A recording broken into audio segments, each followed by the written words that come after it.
Hello and welcome to the Solve Network. My name is Shane Borza and I'll be your host. Along with my co-founder Benjamin Goss, we'd like to welcome you. Our mission is to provide solutions and create a network of experts for you to learn from. Now this show is a little different than most podcasts as it is actually a live call held twice a month.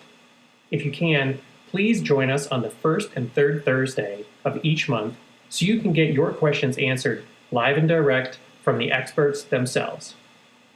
If you're an expert, please contact me at shaneborza.com so you can be a part of the network. And now, here's our show. Today on the Solve Network, we have a bonus episode with our guest expert, Michael Koth from My Physicology. If you didn't hear last week's episode, please check it out as Michael talks about how to integrate the mind, body, and soul. And if you did, welcome back, and please enjoy this bonus episode as we dive even deeper into questions and answers from those live on the call. Scene one, Apple, take one. Hi, I'm Shane Borza, your content creator coach. I have 2 books on filmmaking, Film Notes, where you learn to write, direct, and produce, and the Film Notes Workbook, where you can learn checklists and paperwork to streamline creating your content. Available at shaneborza.com. I also have filmmaker resources like the Paperwork Bundle with over 300 documents, the Sound Effects Bundle with almost 3,000 files, and the Music Bundle featuring 900 tracks of all genres. Want to build your professional credits? Become an associate producer and get listed on IMDb.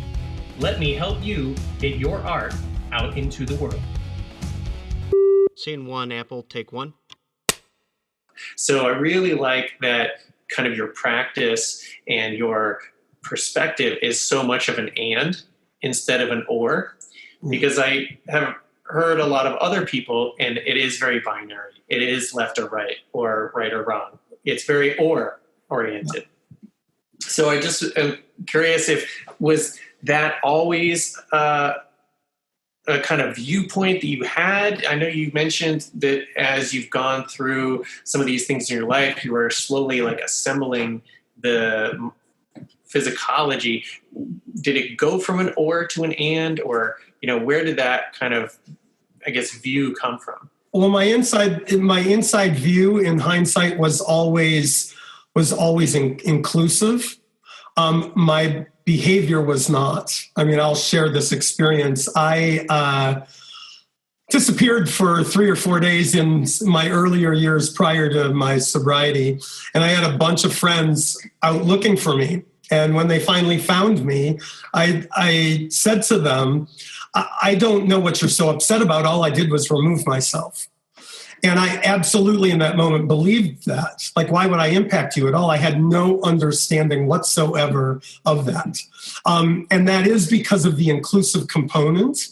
Over time, I gradually learned about self and separation, and you're different from me even though we're the same, right? It took a long time for that, probably a half a century, right? And so to integrate what we're talking about tonight with regards to my lived experience prior to that took a really long time, and it was arduous, right? It was extremely challenging. We didn't get into it too much tonight, but what I believe to be true with regards to my physicology is everything we talked about tonight is held in a cell.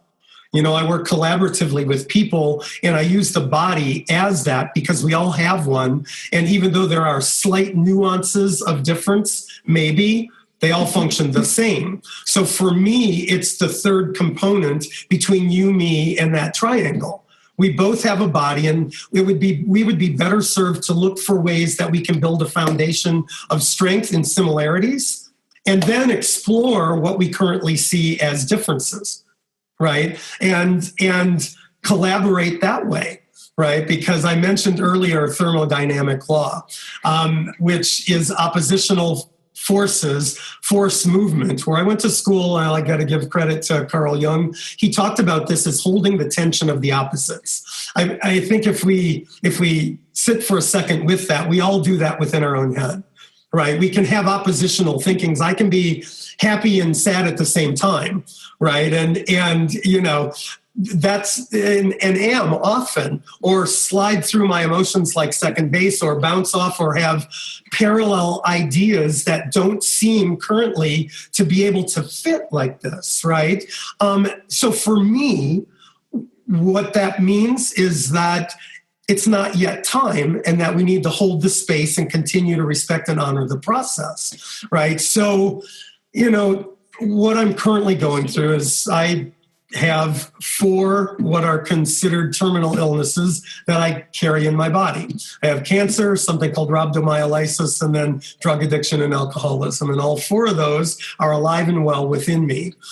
So why am I not dead? Well, I'm not dead because I avail myself to the dialogues. I have a ton of people that I interact with, that their kindness and generosity in the way I see the world keeps me here, right? And so that gives me motivation to do conversations like this and to avail myself and to share my story. And I believe we all have that if we choose to open up to it, right? It's the difference between me competing with you and what you think and trying to prove you wrong, to saying and, right? And so to me, they're very small words, but they're vital with regards to our perspective. And that's something that is also really important to me in my practice. And again, awareness can be in all these different things. So for me, I found that bringing people's awareness to what they say and how they say it can have a profound shift for them if they hear what they say. Because quite often they'll say things, or especially if it's self-talk, where I say, what's it like when you hear yourself say that? And they like, oh, I've never really noticed that I say that, but now that I realize that I say that all the time. Mm-hmm. And so I think making those conscious shifts, even if they're small, from I'm going to say or to I'm going to say and. So for me, it was shifting from I need to I want to, or I should to I could, and inviting possibility instead of kind of a mandatory must, which felt like it was out of my control. Instead, it's the choice, the opportunity to do something because I want to, instead of because I have to. And the thing that was amazing is how much that shifted inside me. Mm-hmm.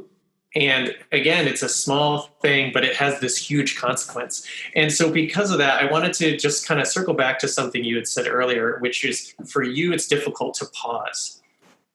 And I'm taking a course right now on changing the way people think about things and having them become aware of their thoughts and how they can use that to change habits and things like that. And we have a protocol. It's pause, presence, and then proceed. And you look frozen there. So I don't know, were you able to hear everything I just said? I picked up most of it, I think. So okay. Pause, presence, proceed. Yes. So when you said that pause was difficult for you, so the way that we're taught in our class is you use the breath, and you kind of pause and you take that breath, and then you use that breath to shift you into the present moment. So I'm curious of when you talk about these small changes, taking a pause doesn't necessarily seem like a huge ask of someone. But when you talk about that being difficult, A, how did you make that change to incorporating a pause into your life? And B, how are you doing that? Are you using breath? Are you using some kind of specific technique? What's that look like? Okay. So first, how I did that was to recognize that under all circumstances, at all times, we are always in the present moment. So it's here, I'm going to put my arms up. This is a dog's mouth. This is how trauma works. This is a dog's mouth. The dog bites you. This brain is going to tell you pull back automatically. If we do that, the hand's going to get shredded by the dog's mouth. What you do with trauma in neurological processing, you jam into the dog's mouth, it releases, and then you can pull your hand up, right? So that's what I did. I went into the traumas. I owned my part in it. Co-created this. All of the traumatic affects, I co-created it, whether I recognize that I co-created it yet or not, right? And in setting that philosophy, all of the other things then became extensions of that. So it helped me relax. It gave me an empowerment position that included both. Right. And so from that, it's like we talk about being in acceptance. Right. So one way of that is the way you described, pausing, letting yourself be with it, letting things still. That's great. The other way is to go into recognition. And that's the way that I did philosophically.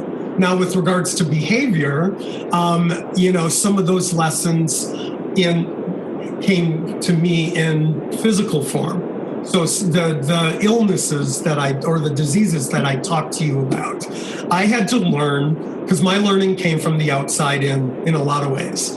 How do I pull that into myself, right? Well, with something called rhabdomyolysis, here's what happens with that. Your muscle tissue breaks down into a toxic enzyme in your bloodstream, and it maxes out your kidneys, right? So I went from, doing 10 high-impact boot camp classes a week at Gold's Gym in Hollywood to gaining almost 60 pounds in a matter of 3 weeks, sitting on my couch, not able to move.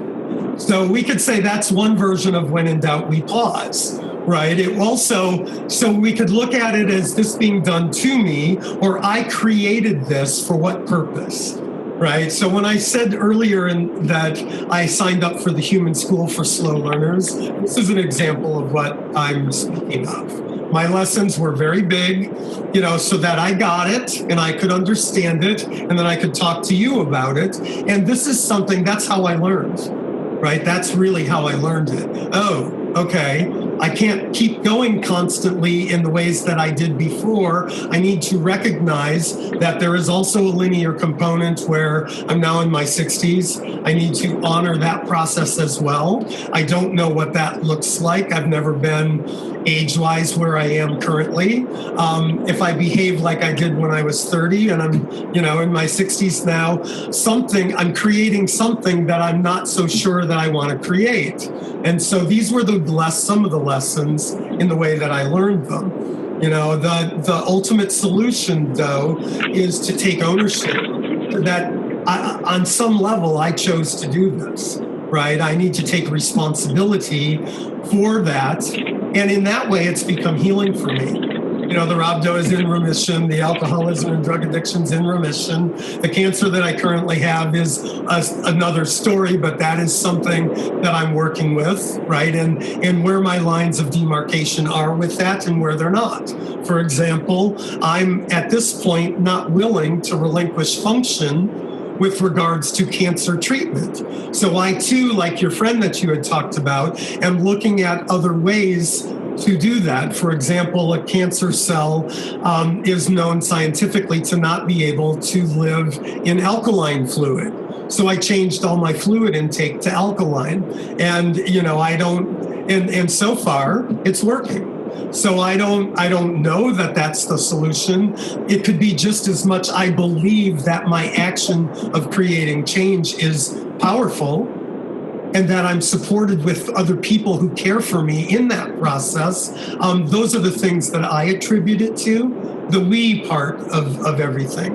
So for me, that's vitally important, the collaboration of that. Thank you for that. Ben, you were waving a few minutes ago. Did you want to jump in or have any questions? Yeah, I've got a couple of questions. I'm driving and I don't want to interject in the feed, and I don't have any way to chat, so I can't text you to interject. So I apologize for waving frantically, vaguely into semi-darkness.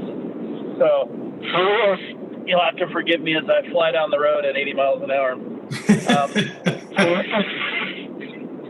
So some of the things that you were saying and Shane is aware of some of this because he and I have regular conversations. I'm intrigued a little bit about how you were talking about how you said I was talking or I was proceeding in a certain way, and people were perceiving me differently than I thought I was being perceived. And I am a particularly intense person. I don't know if Shane remembers this.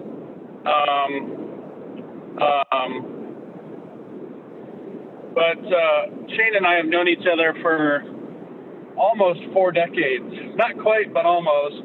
And I was the program director at our Boy Scout camp. The first year I was the program director. I mean, that's kind of like being the COO of a company. You know, the company constitutes itself at the beginning of the summer and then dissolves itself at the end of the season. And about, I don't know, it was about 2 or 3 weeks into the season. I don't remember exactly where it was, but it was just a very high-stress week, and I was snapping at everybody. Like, I was just particularly on edge. I was harsher than I intended to be. I don't remember. I think it was actually Saturday morning. Ended up getting up on the stump by the fire pit and basically said to everybody, hey, I really need to ask you guys to forgive me because I've just been way too harsh, stressed out. You guys don't deserve that. If you guys can forgive me, please continue to work with me. And everybody was really gracious about it. I don't really remember how I was perceived. I just know that after gut checking myself, I know how I perceived my interactions towards the end of that week and felt very badly about it because I don't view myself that way. But one of the things that I've never conquered or really truly overcome, and Shane and I have been talking about this very recently. I am a very intense person. And when I get triggered, and I'll use triggered because that's a common term that everybody understands, that may or may not be the right word, but my brain works really fast, and that's that other people's don't. But I make connections really fast, but also, some people are pinged with a fight response, and some people are pinged with a flight response, and I get pinged with a very strong fight response. And even when I think I'm biting my tongue and being polite, I have people telling me that I'm too loud, too intense, too angry, stop yelling, and I don't feel like I'm talking any differently than I am right now. I'm talking a little loud because I want to make sure that I'm heard because the connection's not that great. And there might be a little bit of an edge to my voice, but people perceive me as this very aggressive person. And then my wife says, well, you're kind of a big guy and people take that in an imposing manner. And I'm like, yeah, but I'm not threatening anybody. She's like, doesn't matter. You're really big. Like I'm 6'2". I'm unfortunately over 300 pounds. So, I'm sure that physically there are things that I'm doing that are translating non-verbally that I'm not aware of. But, the more, aside from the physicality, meaning the physical size of myself, that's important, but it's really how, I don't have a quiet voice. Like I've always been able to project. So I've got my voice carries even more than I realize. I find myself talking and sometimes I'm like, man, that was really loud. Like I even think it sounds loud to me, right? So yeah. So I don't know. I don't know if you have any thoughts on the whole concept of triggering and the fact that I would call it emotionally flooding. I feel literally when I trigger and flood, I feel completely incapable of stopping it. I don't realize it until I'm about 10 seconds into the reaction and I'm regretting it. And then I'm trying to figure out how to backpedal and I can't, but the damage is already done to the other person who's receiving it. I have never been able to come up, I'll have weeks, right? I'll have 5, 6, 7 weeks where things will be just fine, but then I'll have a particularly intense week or stressful day. I didn't get enough sleep, whatever, I don't know, low sugar, whatever. I can come up with 80 different excuses, but for whatever reason, I have not been able to figure out how to, as you put it, pause. for me, a pause is a foreign concept. Yeah. Right? It's not drive fast. It's drive faster. Right? Yeah. My foot's on the accelerator. Let me press a little harder, see if I can get there faster. And then, the companion to that is really, Shane knows this. Like, I'll run 14 to 18-hour days, no problem, but then I have a collapse. Right? I push so hard, but then on what I think is a collapse, and I think I'm going to be able to go to sleep, my brain will keep me up, and I'll be. Ben, we lost you. Well, Michael, you want to jump in? Because Sure. I want to. I'll let me go ahead and address that. First off, Ben, I want to tell you, I completely resemble that remark, and I relate with you 100% regarding the potency of and strength of voice and how it can be perceived as aggression. So for my entire life, that has been something that has been an issue, and I can relate about feeling constantly censored by people. I'm too this, or I'm too that, or I'm not enough of this, or I need to do more with that. And a few things came up for me while you were talking.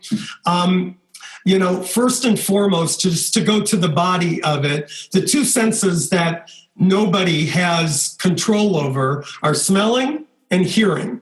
Right. And so as much as I would like to tone myself down for other people, the meat in the middle component to that for me has become the other person gets to take responsibility for how they censor their hearing rather than take my inventory. Now, I'm happy to be open to it and meet in the middle. But I have spent a lifetime trying to chameleon myself to please other people, and that's landed me with some of the things that I've talked about earlier. And so that did not work either. So number one, I want to say to you, I want to honor your size and your height and everything that were the blessings that you came in with. How awesome is that?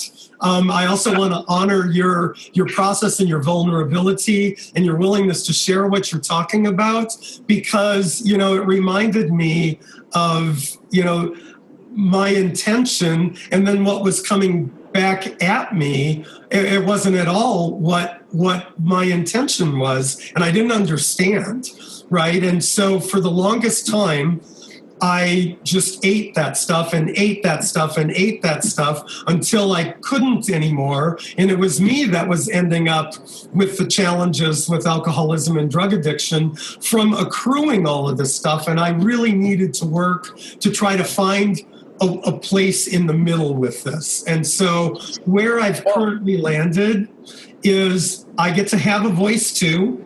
I try to recognize that my strength may rattle people. I will say this much. I worked in community mental health in LA County, and I ran groups for teenage girls, and that helped me a lot because they taught me a whole lot about myself and really trying to find the intricate way of disseminating information for somebody rather than bowling them over with it, but that required me to go into my feelings and access my own vulnerability. That was preempting me. And when I wasn't doing that, I would get louder and faster. And so that was something else that others drew attention to me with. And ultimately, when I was finally ready to listen to them, because I used to take it as an assault, and it would feel like a sword in my stomach anytime somebody would correct me. And I had to realize that this head was striving for perfection, even though I had no clue what that was. So I really identify with the sword in the gut. Like, I just get this. Yeah, wow. It's almost like you feel like, oh, that's awful. Like, that's not, like, you're not listening to me. You're not hearing me. You're hearing what you want to hear. Like, I have been called the nicest asshole I've ever met. Yes. I've been told that several times. I'm almost at the point where I'm like, look, I've told people, I'm like, look, your interpretation of how I'm coming across I'm like, at some level, you need to own that, because that is not my intent and you're not hearing me correctly. I'm willing to try to articulate differently, but, you know, let's just say I've got a really close relationship. We won't say how close, and I'm sure you can guess, but we'll just keep it, you know, vague, right? You know, I've been told on multiple occasions that, like I end up apologizing for stuff that I don't think I should have to apologize, but I'm apologizing for the other person's offense. And I'm like, well, I'm sorry you're offended. Please forgive me. They're like, you're apologizing because I'm offended, not because of what you said. I'm like, that's because I didn't intend for you to take it the way you took it. Like, the way you took it is not my Yeah. intent. So why should I apologize for something that I didn't intend? Well, you still have to deal with the outfall. I'm like, yes, but don't you have to deal with how you interpreted it and how you came to that interpretation? At some level, that says something about you too, not just me. So I'm willing to work on me, but what about you? Like, you know, Yeah. other times I'm like, I've told some people, I'm like, look, I get to have feelings too. I get to have an opinion too.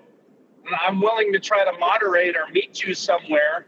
But I don't think that I should have to stop being me in order to be able to communicate with you. So I have not figured out how to have that gentle conversation, not in the sense of deference, but at least in the sense of, like, I have no idea how to, I don't know. There are times when I'm just like, excuse me, but F you, right? Like, that's, you know, I'm sorry you took it that way. Screw you, right? You know?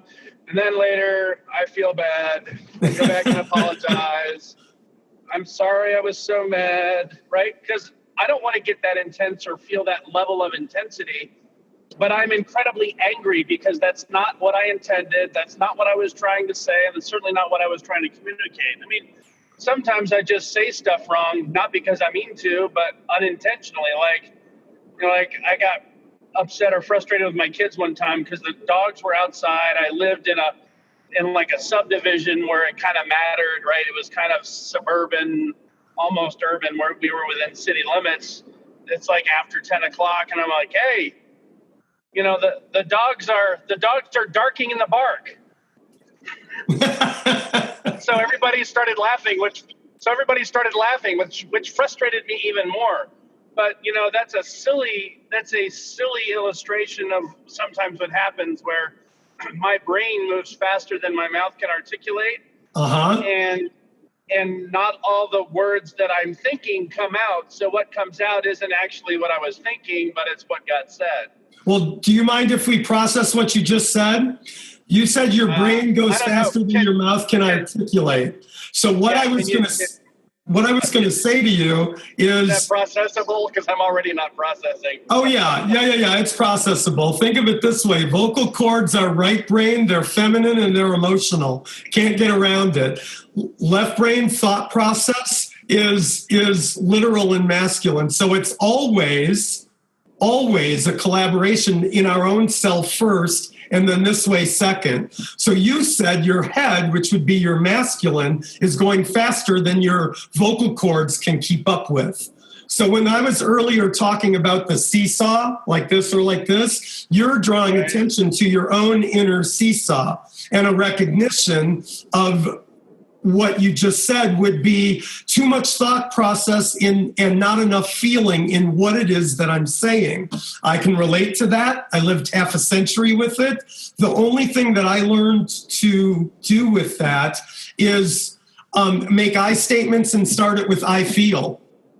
And I had to work on it a lot because I was much, much better at telling you about you than I am about using myself as an example and correlating something from my history that might fit what I'm seeing from you, right? But that's what I started doing. I started going into concepts and conceptualization in my own experience. That's why I started physicology out the way that I did tonight. It is far less congruent and articulate to talk about being molested by your grandmother and having your first drink at first day of kindergarten and mental health components as a result of all of that.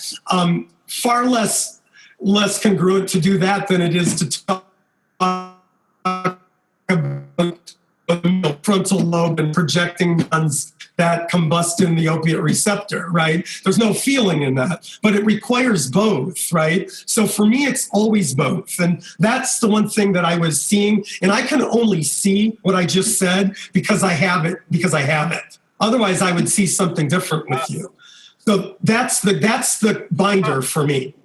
That's the binder. What do you mean by Yeah, binder? in other words, I can share an experience about myself that might correlate to something you're talking about within yourself, rather than to make this about you and about me. Let's share our experiences, put it in the space between in our conversation, and let's work with the material, because I can't use the same head that got me to this conversation, that if I'm not completely 100% happy with what it is where I'm at, and neither can you. Right? So something that a 12-step would say, you can't use the same head that got you drunk to get you sober. Well, that was really a pisser for me, because that meant I had to listen to somebody else, and I didn't trust you. And I had a lot of justification in my early life that would warrant no trust. And I didn't even realize that that's what I was doing. I was trying to teach all the time, which really boiled down to my teaching was me trying to express myself, and I didn't know how to do it. I really didn't know how to do it. Some interesting things to chew on. I find, I mean, obviously, I don't, with expressing my gift, I'll put it that way. In a positive Yeah. way. Well, here's a food for thought and just maybe a suggestion. You brought voice to it. You're a really large guy. How awesome is that? You have built-in power. You don't have to say much for people to pay attention to you. That's really cool. So, to maybe balance that out, I'd keep it really simple, profound and simple. And that would be a way where you don't give people a lot of leeway to misinterpret you. Right. I might start that way. I try to do that with myself because I can relate to just about everything that you said. The busy, really fast processing head. I used to play board games in my closet as a kid all night because I didn't sleep and I was busy. Right. Well, that's never changed. And so I've had to learn over time, how do I balance that out? Because I used to wear people out and I'd blow through them and wonder why they left, right? And it would be like, well, because they either would tell me they couldn't keep up, or I was too much for them, or I was this, or I was that. And it was always stuff that then made me feel bad about myself, and I felt like, when do I get to just be me without being censored, the non-censored version? Well, I'm in my mid-60s at this point, and I'm still trying to figure that out. Yeah, when do I get to relax and not worry about how I'm being judged or perceived? Why can't you just think the best of me and understand that I'm not a mean-spirited, mean-hearted person, but, I will communicate passionately, but not in a I don't mean passion in a sarcastic sense, because sometimes people use sarcasm to say, oh, I'm passionate, right?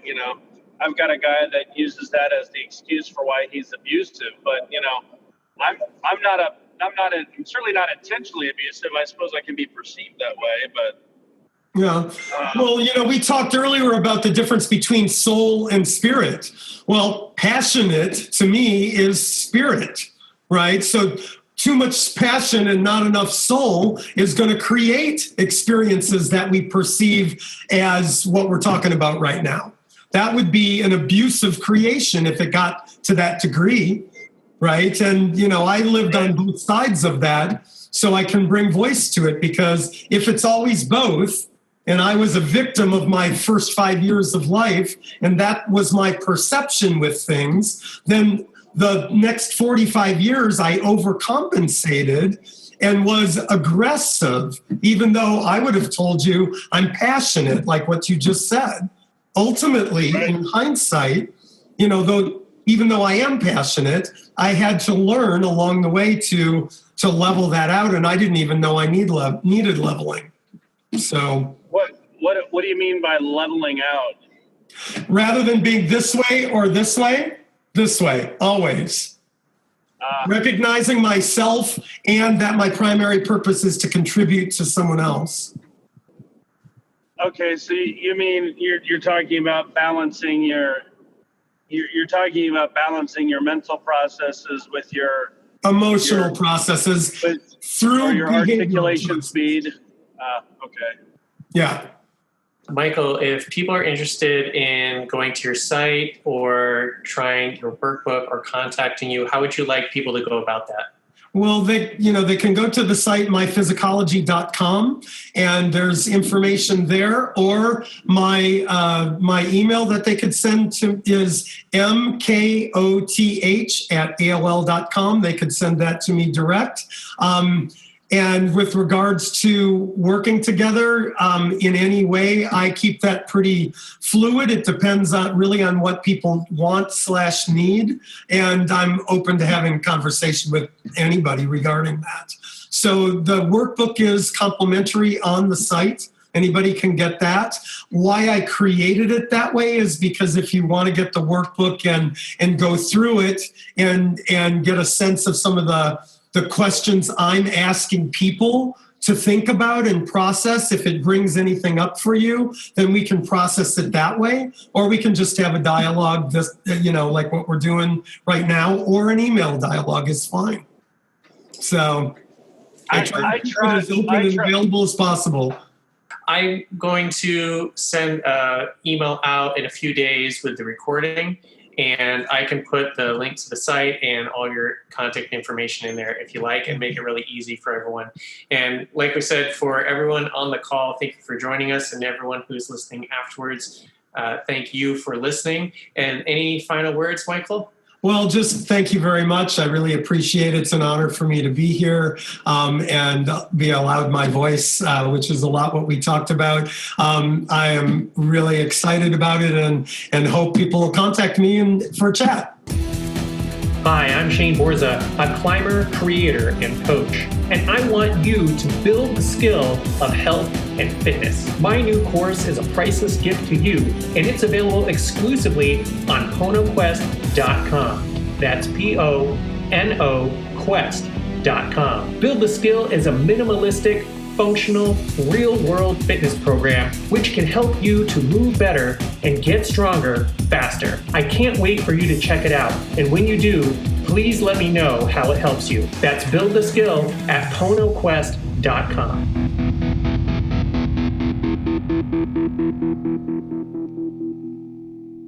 Thank you for joining us on this episode of the Solve Network. As a reminder, these calls are held live on the first and third Thursday of each month.